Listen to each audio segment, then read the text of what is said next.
le Saint-Esprit. Bon matin! Bonjour à tous. Et encore une fois, que le Seigneur bénisse votre journée. Amen. Comme prévu. Hein, le Seigneur a prévu des bénédictions pour nous aujourd'hui. Yes! Prions maintenant. Seigneur, tu es le roi des rois, tu es celui qui donne, qui enlève, tu es celui qui bénit, Seigneur, et on le sait toutes ces choses-là.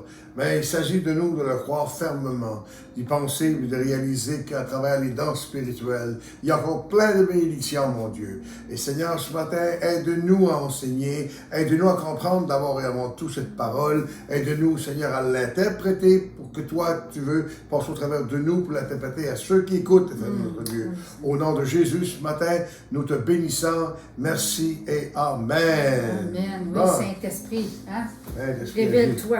Saint-Esprit, tu as raison. Révèle-toi, qu'on puisse saisir les Écritures, puis en même temps, on va en profiter pour vous souhaiter une joyeuse action de grâce, Yes. passer du temps en famille, avec les amis et tout, et aussi un moment pour se reposer, c'est important aussi. Ouais, Donc, on veut juste prendre ce moment-là pour vous dire une joyeuse action de grâce. Tellement de choses à rendre grâce pour. Ouais. Amen. Ah oui. Donc ça, c'est vraiment un cadeau de Dieu.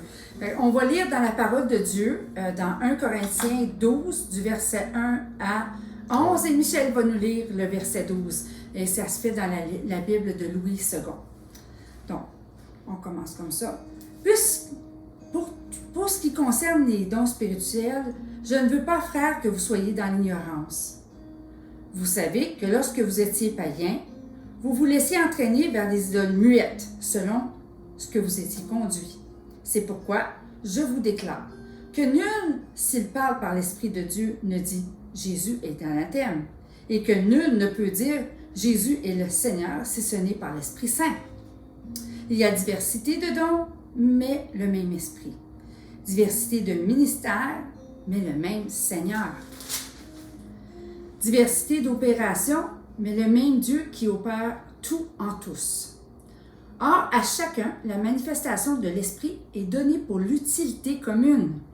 En effet, à l'un est donnée par l'Esprit une parole de sagesse, à un autre une parole de connaissance, selon le même Esprit, à un autre la foi, par le même Esprit, à un autre le don des guérisons, par le même Esprit, à un autre le don d'opérer des miracles, à un autre la prophétie, à un autre le discernement des esprits, à un autre la diversité des langues et à un autre l'interprétation des langues.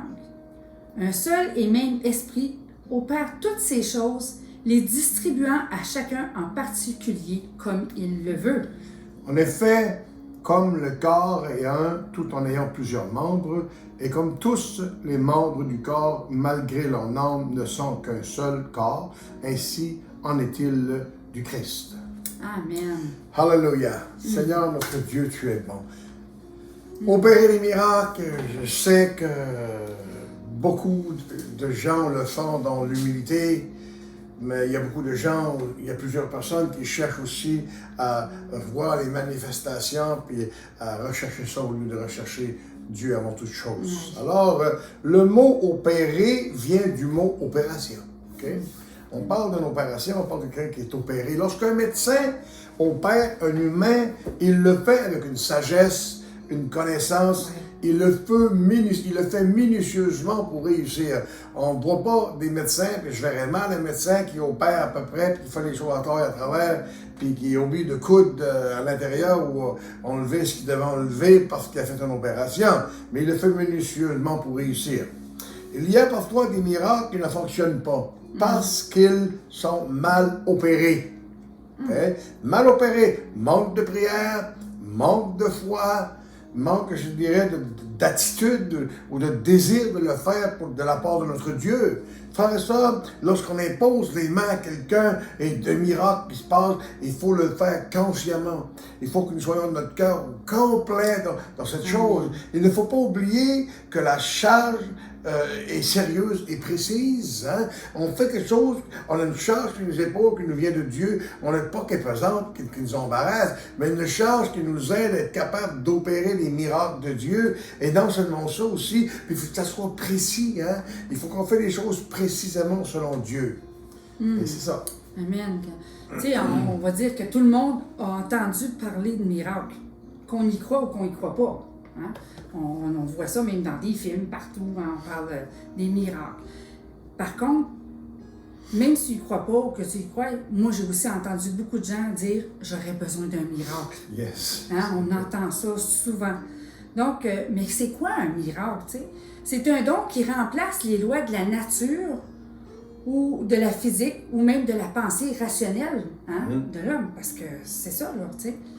Je dirais, il y a plusieurs exemples dans la Bible, je pourrais en nommer, là, mais j'en ai deux en particulier que j'ai retenus parce qu'ils sont spéciaux. Le premier miracle que Jésus a fait, c'est aux noces de Cana. Il a changé l'eau en vin. OK, là, ici, là, je ne vais pas parler d'un débat, c'était du jus ou c'était vraiment du vrai vin ou quoi que ce soit. Ce que je veux que vous compreniez, c'est qu'il a pris de l'eau puis il l'a transformée. En d'autres choses. En d'autres choses. Donc, c'est vraiment un miracle. Wow, c'est merveilleux. Mais il y a autre chose aussi qu'il a fait. Moi, ça m'épate, là. Il a marché sur l'eau. C'est contre la nature humaine de faire des choses comme ça. Il a marché sur l'eau. C'est vraiment quelque chose, puis ça m'a vraiment béni parce que même Pierre, quand il l'a appelé, quand il a gardé ses yeux sur Jésus, hein, comme nous, là, on veut être disponible devant Dieu, tout ça, puis quand il a demandé, parce que quand il a marché sur l'eau, c'était pendant une tempête, il y avait des vagues, puis ça brassait. Donc, il dit à Pierre, viens me rejoindre. Pierre, il a regardé ses yeux fixés sur Jésus, puis il a été capable de se rendre. Il est sorti de la barque par la foi, puis il s'est rendu. Mais quand il a commencé à regarder d'un bord puis de l'autre, tout ce qui s'agitait, oups, il a coulé, mais Jésus ne l'a pas abandonné. Ah, alléluia. Il est allé le rechercher, puis il a remarché une deuxième fois sur l'eau pour se rendre à la barque. Mais je vous dis, c'est un miracle. Quand on croit au miracle, là, ben c'est ça, tu sais, le Seigneur peut nous utiliser. Malgré des fois nos manques, c'est là que je vais placer ça comme avec Pierre, justement, quand il a regardé à ce qui se passait. Des fois, quand on veut prier pour les gens, pour un miracle, des fois, on est perturbé avec tout ça. Puis la foi, des fois, elle a besoin d'être augmentée. On vit des choses, mais c'est de le pratiquer et de le pratiquer, puis c'est Dieu qui opère les miracles en nous. Amen? Ouais. Chaque fois que cette opération est réussie, il ne faut pas oublier qui en est l'auteur. Hein? Il y a des gens qui disent il y a le don de faire des miracles, il y a le don de guérison. C'est pas vrai, ça. Ça appartient à Dieu, ces choses-là. C'est Dieu qui décide. Parce que tu as eu la foi d'imposer ta main, tu as été humble, que Dieu a guéri. Mais c'est pas personne. Moi, j'avais entendu des gens qui disaient oh, il y a un gars qui vient à l'église, puis il a le don de faire des miracles, il a le don de guérison. Allez-y si vous voulez y aller. Moi, je ne cours pas après l'homme, moi, je cours après Dieu. Amen. C'est Jésus-Christ qui m'amène à l'église. C'est pas les miracles. Ça, c'est un surplus. Ça fait partie de la bénédiction. Mais la première chose, la plus grande bénédiction, c'est d'avoir Jésus-Christ dans nos vies. Okay? Parfois, il nous faut bien paraître. Hein? Il faut bien paraître. Mais soyons humbles et réalisant que beaucoup d'autres personnes attendent après des miracles dans leur vie. On paie l'imposition des mains, Dieu guérit. Soyons humbles, pleurons devant lui, exclamons-nous devant lui, mais pensons, Seigneur, que la prochaine fois, si tu as encore m'utiliser, toi, Seigneur, pour l'imposition des mains, que quelqu'un soit guéri, qu'il y ait un miracle qui se passe, ou peu importe ce qui se passe, mais c'est, Seigneur, que ça puisse passer à quelqu'un d'autre. Ce miracle commence par le salut. Amen. Yes.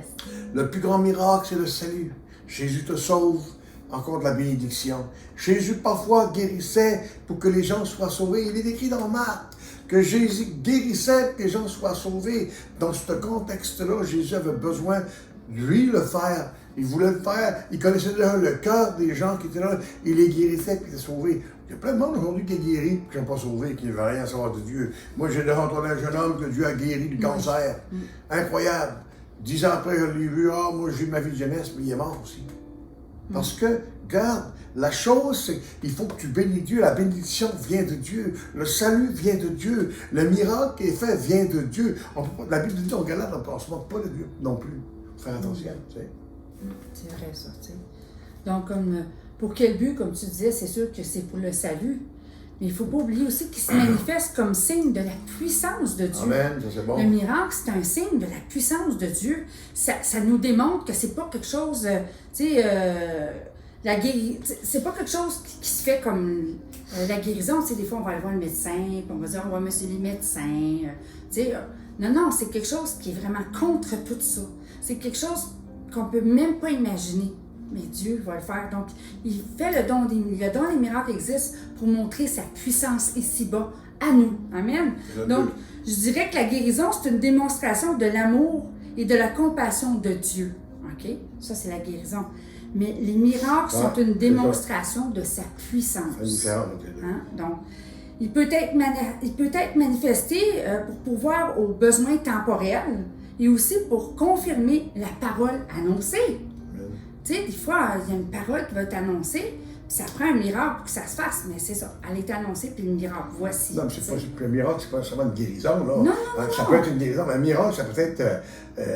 comme quand tu as marché sur l'eau, hein? Ta voiture qui est brisée et qui part à nouveau, ça peut être marcher sur l'eau, ça peut être, c'est pas, il va mouiller, puis tu vas tout perdre, en même temps, Dieu arrête la pluie. Tu sais, des choses comme ça, là. Tu sais, il est le maître de tout. Donc, c'est ça. Ce don est réservé par Dieu à son Église aujourd'hui. Il est encore là. OK? Mais on ne le voit pas beaucoup en action. Hein? Malheureusement, c'est ça. Parce que nous n'aspirons pas suffisamment à ces dons-là. Si on aspirait, donc si on chercherait vraiment ça, je crois que Dieu utiliserait ses enfants parce qu'il faut vraiment être disponible devant Dieu. Disponible, puis il ne donnera pas ça à n'importe qui, n'importe comment, n'importe quand. C'est un Dieu responsable. C'est ça, tu sais. Mais souvent, nous, c'est de la façon qu'on le reçoit puis qu'on va le manifester au travers de donner vraiment gloire à Dieu, tu sais. Oui, puis j'ai déjà vu, moi, maintenant, quelqu'un qui dit « J'aimerais ça, là, poser les mains aux malades, qu'ils soient guéris. J'aimerais ça faire des miracles. » Mais regarde ta vie en Jésus-Christ. Je veux dire, si moi, je suis un père responsable, je ne vais pas te donner de mes outils principal à n'importe qui, n'importe comment, puis c'est pas responsable. Il va pas responsabiliser la chose. Dieu donne les dons à qui il veut, comme il le veut, oui, OK? C'est lui qui choisit. Ou peut-être aux plus pauvres, au moins connaissants peut-être, mais des gens qui ont une vie en Jésus-Christ, consacrés en Jésus-Christ. C'est ça, fait qu'il faut pas oublier que dans la parole de Dieu, il est bien écrit que dans l'éternel temps, Jésus a dit « Trouverai-je la foi sur la terre? » On est vraiment rendu là. Même moi, des fois, je me reprends mon pouls spirituel, une façon de parler. Tu sais, Seigneur, pardon, je manque à des endroits, tout ça. C'est pas vraiment une pesanteur que je veux mettre sur les gens, mais si on veut voir des gens venir au Seigneur, si on veut voir vraiment Dieu se manifester, il va falloir qu'on se prépare de mettre de l'huile dans nos lampes. Amen. Donc, on va prier ensemble pour que le Seigneur puisse faire son œuvre. Amen. Donc, Seigneur, on veut te remercier pour ta parole, Seigneur. Puis, comme les apôtres disaient si bien, puis qu'on parle dernièrement beaucoup, augmente notre foi, Seigneur. Alléluia. Pour qu'on puisse être des instruments maniables entre tes mains. Seigneur, que nos cœurs soient disposés à ta présence, qu'on soit à l'écoute de ton esprit, que l'onction puisse venir sur nous et qu'on puisse avoir, Seigneur, toute la sagesse et tout ce qui vient avec pour être capable de bien les utiliser selon, Seigneur, ton plan divin. Seigneur, que tu puisses vraiment te glorifier, que les gens puissent voir que tu es le roi des rois, le Seigneur des seigneurs, le seul et vrai et unique. Dans le nom de Jésus, nous prions, Père. Donne-nous, Seigneur, d'être capable d'être disponible devant toi, Seigneur. Amen. Amen, Seigneur. Soyez bénis et encore joyeuse action de grâce. Bonne fin de semaine.